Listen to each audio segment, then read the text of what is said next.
This podcast is sponsored by Demode Records. Welcome to a Fish Out of Water podcast. This is your host, Richard Wright. Today, we are interviewing Richard Wright. This is part 2 of 3 of this podcast. Can you tell us about the Peel Commission? I mean, we have the whole history, over 2,000 years of history of different peoples coming into lands. And the British wrote a report called the Peel Commission. Can you tell us a bit about that? Yeah. Well, actually, the Peel Commission goes back to 1937, 38. Was it published in 37? Yeah, 37, yes.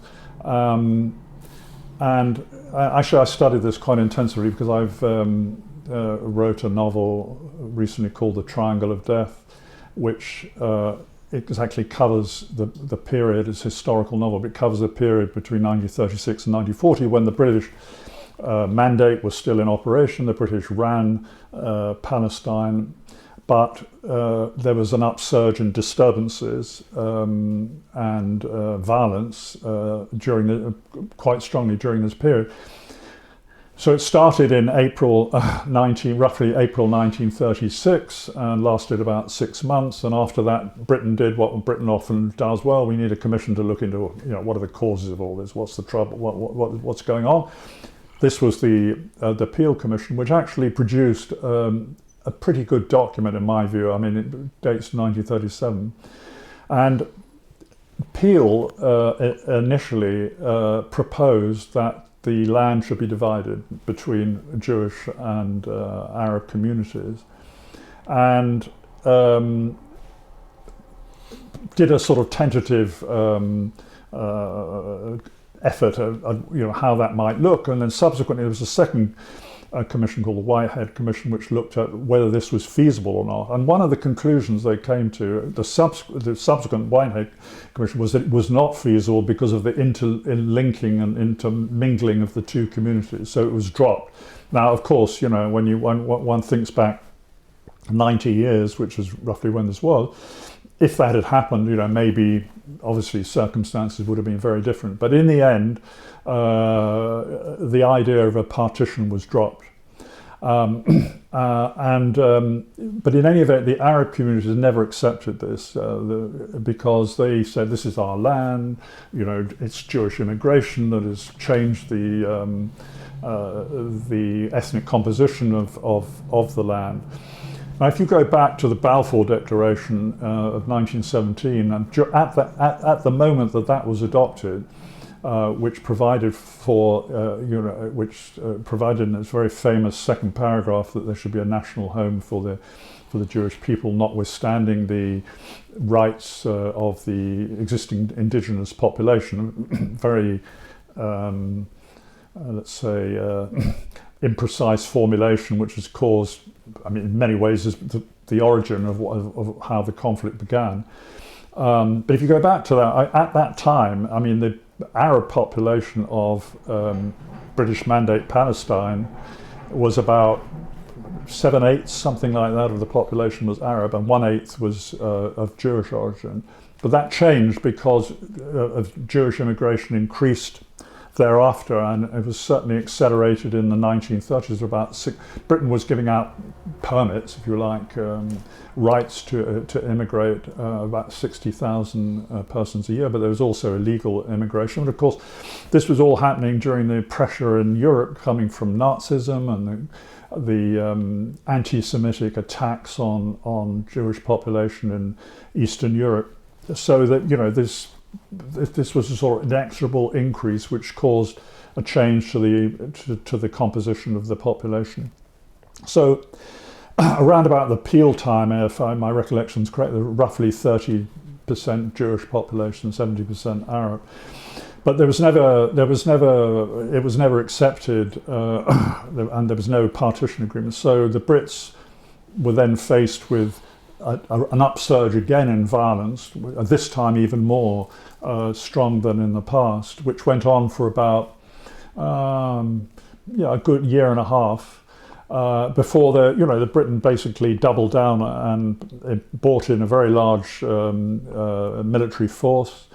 I think it was up to about 10% of the entire British army was sent over to Palestine to quell the disturbances, which were focused, in many areas, but there was a sort of triangle, which is why my book's called Triangle of Death, between Tulkarm and Nablus and Jenin, which is, even today, is actually an area of a lot of disturbances. Jenin particularly is an area which there's been a lot of conflict between the IDF and the Palestinian population. Anyway, so there was a lot of disturbances, aggression, violence. The British introduced capital punishment under a military tribunal, and took a very robust stand against attacks on them. Important to clarify that the Palestinian Arab attacks were more against the Brits, as the occupying power, not so much against, although there was some internecine conflict between Jewish and Arab communities, it was more aimed at the Brits. And I mean, this was a very violent time, and it really sort of set the stage for what came afterwards. The conflict sort of subsided as the Second World War took place. So between the period 1939 and 1945, it was relatively quiescent, but then of course it reignited thereafter. But what happened during this period was very important, I think, and some of the techniques that the Brits employed have also been employed by Israel and the IDF subsequently. For example, blowing up homes of alleged insurgents. Capital punishment. We have just recently, in the last few weeks, an Israeli legislation which will provide for capital punishment for terrorist-related crimes for Palestinians, but seemingly not for Jewish Israelis. So there's this, that you see sort of history repeating itself. There's quite a good film about this called Palestine 36 that some of the viewers may be interested. That's doing the rounds at the moment and won some awards, but it's basically covering the same period. So it was a dangerous time, and there's a lot of testimonies about this, and I was very fortunate to have some time to read into all this stuff. I found it fascinating. Did you go on location? Did you visit places, talk to people on the ground? No, I didn't go to the locations, but I was reasonably familiar with some of them. But I read a lot about the terrain and some of the practices that Britain employed. I mean, one of the interesting things that really struck me was that the Brits, in order to track down insurgents, they used Doberman Pinscher dogs. These are not the sort of giant ones, but actually smaller ones from South Africa and actually Germany. And these dogs were capable of tracking about 30 to 40 kilometers. Incredible. I mean, so if they had a bullet case or a piece of clothing, torn clothing, or a slipper or something like that, they were able to track down to the village where the person might be residing or hiding. And the Brits would then send in, the army and the police, and there's pictures of how these dogs would go down rows of Palestinians and identify by putting their paws on the back of their shoulder who the person was. I mean, and that was almost enough to convict somebody, if they'd been committed an assassination or an attempt on a British life. It was sufficient to have had a firearm in your possession to be at serious risk of capital punishment. And how many people were victim of capital punishment at the time? Well, I think it was in the hundreds. I think it was about 120, 130. It's not that lot, but I mean, obviously, it certainly had a dissuasive effect. But a lot of people were incarcerated in Akka, which is a place up on the northwest coast, which I think is still used as a prison. So there were a lot of people were incarcerated. Some were actually expelled from the former Mufti, and others were expelled from British Mandate Palestine. So I think what's important in all this is that I think anybody who wants to have a reasoned, a balanced view needs to understand the history of how we've got to where we are. It's no use looking at, let's say the 7th of October, a dramatic event which certainly had a massive impact in Israel. It was completely unacceptable, upsurge of appalling violence and killing, etc. But the world didn't start then. It started a long time before, and I think it's important to understand, without condoning or anything like that, it's important to understand how we got to this position. Why did these things happen? I'm not justifying, I'm not defending it, but it just didn't happen out of the air on that day, and nothing happened before. That's my point. Now, those capital punishments back then in the 30s, 40s, and the 40s, was it only the Arab population, or was it also the Jewish population back There was then? one Jewish so-called terrorist convicted. I think there was one. The rest were Arab insurgents. What was his involvement? What was his involvement? No, I think he'd been involved in an attempted assassination, I think. Okay. Yeah. Now, he was very young. He was about 19, something like that. 48, I think there was the UN decreed to give Israel independence. Was there talk of a partition back then? Could it have happened back then? What's your opinion? No, I mean, from the history. There's certainly been a talk of partition. There was talk of partition then, and I'd say active efforts to effect one, but it just didn't. It never took place. And the original UN partition proposal foresaw that, if I remember, 55% roughly of British Mandate Palestine would be awarded to the Jewish communities and 45% to the Arab. And this was actually, just in terms of the numbers, a very unfair balance in terms of what the population was. But this then became, after the conflict in 48-49, 78% under Israel and 22%, and Palestine, frankly, de facto now it's 100-0, because Israel's the occupying power throughout former British Mandate Palestine. But so, the original partition formula, if you like, which was, in my view, already unfair, became even more unfair as a result of the conflict and the creation of this 750,000 refugees who were expelled from their homes. What happened afterwards is again a result of all that. I'm wondering also what drove Jewish nationalism and seeking a homeland and Zionism was a visit from Hitler to visit the Mufti in Jerusalem. Do you have a recollection of that? I think it was. I don't think Hitler went there. I think the Mufti went to Hitler. In Germany. He went to Germany. Yeah. No, which is not a wise move at all. No, I mean, look, we know the reasons why these events happened. I'm not defending it at all. I mean, it's a very unwise thing to do. There'd been a long-standing Zionist project which goes back to the end of the 19th century, early 20th century. And of course, the pressing case for a Jewish state or a state of Israel was obviously very strong after the war and the horrors of the Holocaust, which undeniable and appalling. But that being said, we're not now in a situation where we're any closer to finding a solution to accommodate both communities. In fact, I would argue, regrettably, that we're even further away than we were even when I was working on it, 10 years ago. I find it,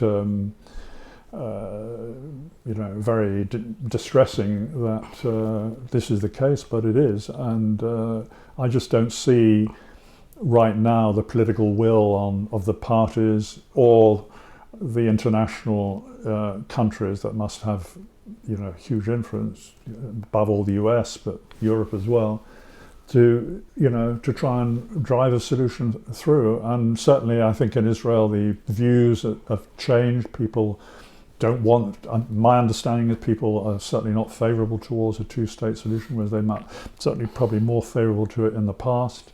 The current government certainly isn't. And we have, the spectacle of large numbers of settlers roaming around the West Bank, essentially taking land and annexing more territory, which is not a solution to, it's going to facilitate finding a solution to the conflict. And Palestinians are being subject to, I would say, more and more draconian controls. There was also recent cases of land in so-called Area C of the West Bank being land registration process taking place, which would possibly open up more land for settlement. New administrative arrangements in Hebron, which also threaten to change the current arrangements to the detriment of the Palestinians. Now, people who implement these sort of ideas are, creating conditions which are not going to lead any closer to a solution of the problem. And the coexistence of two communities is rather the reverse. And there are people in the Israeli government, Ben-Gvir, Smotrich, amongst others, who certainly take a very, I would say, extremist view on what the future of the Israeli state looks like, which is not one that sees any position for the Palestinians that they could live with. I'm gonna quickly see if there's anyone that wants to ask questions, and thank you very much.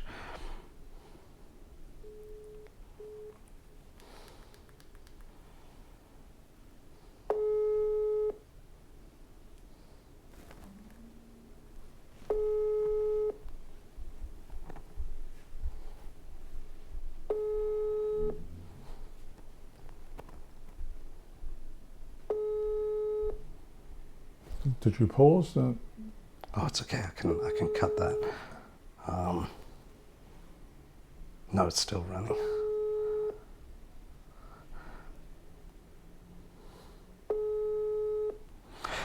There have been some views that, okay, now, I mean, I don't, obviously I have opinions, and there are opinions, 2 states, 1 state. But there's also another opinion that if we look back, further back in history, that a lot of countries were divided into lines from Africa to the Middle East, to Arabia. And, they formed Jordan and they formed different countries. I'm wondering why the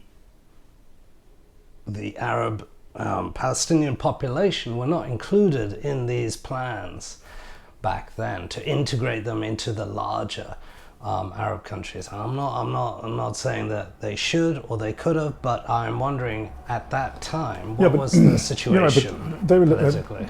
But they were living in their indigenous lands, and the idea that they should be expelled, I think, is just really not acceptable. I mean, these people have been living there for centuries.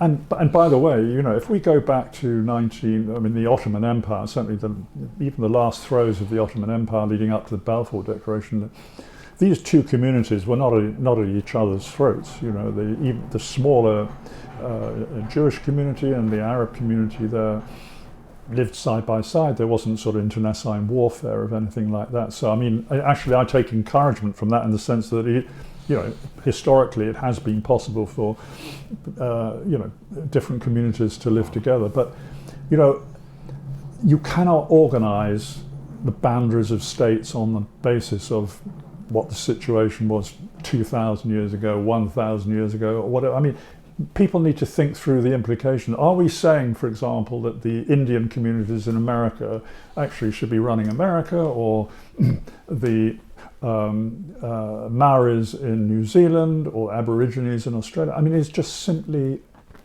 not a sensible conversation. We have to deal with the realities on the ground, and the realities are that we have two communities who have the equal rights, if you like, to the land. Now, how are they going to share it and live together? And I would just say, I mean, an approach based on subjugation of one community by another is not going to lead to creation of conditions of peace. It's not. Or even worse, expelling people is just going to lead to more conflict. Is that really what we want? There should be a means to share this land on the basis of the 1967 lines, which is essentially what the two-state concept is. Now, of course, in the meantime, there's been a very large settlements by Israelis. About 650, 700,000 people have moved into former Palestinian communities in East Jerusalem and the West Bank. This is illegal under international law. It's acquisition of territory by force. But leaving that aside, I mean, to foresee ways in which they are going to return back to traditional pre-1967 lines in Israel is certainly very complex, to put it mildly. So one idea that was always being discussed in the past was the idea of land swaps. That there would be, okay, this land essentially now has been taken over by Israel, but there must be compensation for Arab communities. But all this talk is just like, it's just not being talked about anymore. People don't even discuss it because there's no political process between the two sides. It's just non-existent. And obviously, 7th of October has had a big part in that. But we're just no closer. I think some enlightened leadership on both sides is necessary in order to try and find a way through this absolutely horrendous problem, which overshadows all the Middle East. I mean, my personal conviction, I mean, if you could solve this Palestinian problem, big if, and we're not anywhere near it, then, many of the other conflicts in the region, Iran, the Houthis, Lebanon, Hezbollah, all these things would be affected in a hopefully a positive way, in the sense that, the Palestinian issue, and many commentators have said this recently, during the current Iran and Lebanon wars, that the Palestinian issue really overshadows or overhangs the whole all of these conflicts, and but it's going nowhere. I mean, that's the reality. It's just going nowhere, and I think this is very distressing for people like me who believe in two states and want to see the two communities live side by side in peace and security. Let's imagine that were to happen.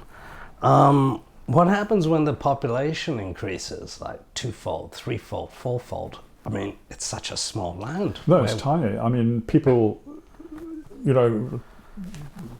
British Mandate Palestine is the size of Wales.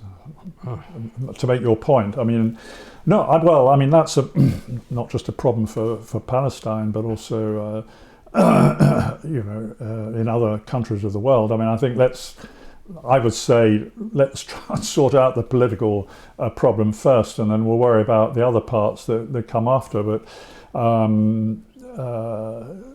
I think the two populations are now roughly equal, right? In if you take the Gaza population, the population of Palestinians in Israel and in the West Bank, and Jewish Israelis, it's roughly the same.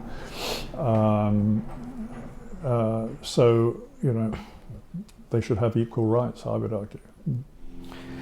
Thank you for listening to a Fish Out of Water podcast. This is your host, Richard Lippman. Should you have any questions, comments, or suggestions, please get in touch. This podcast is sponsored by Demode Records.